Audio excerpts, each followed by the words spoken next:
there's some things happening between 71 because you ended up having kids, right? Okay, so tell me about that. Okay, I had two boys. I was working at Van Winkle Pony Company. After I got out in '71,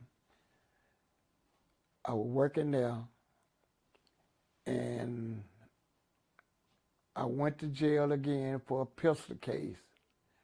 But I got out on that. Then I had a job. I never did lose my job at Van Winkle Pony Company. So I had to survive for me and my two boys. And so we started, you know, living, and everything was all right. So I want to understand. Were you a bit of a hustler? Well, I left, after me and my wife broke up, I started pimping, and there was some fast money. So I had three women on the streets then. I had a white girl, black girl, and a Mexican. And we all used to be down at the seashore and at the Black Bull after hours. And I used to go in and out of Wichita Falls. I hit the highway.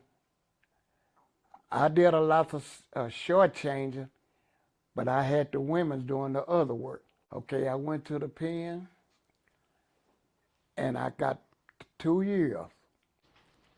I don't even want to talk about it. I was on Ramsey 1.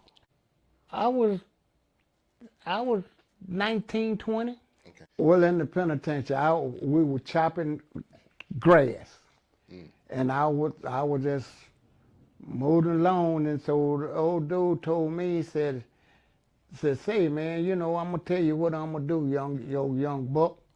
He said, you got here, I'll tell you what. And one day we was out there, we was getting some water, and they had different squads out in the field. So the dude was next to me. He said, say man, he said, I tell you what, he said, as we get to the end of this turn row, uh, I'm gonna take something from you. I said, what you gonna take? He said, man, you gonna be my bitch. I said, okay, wait a minute.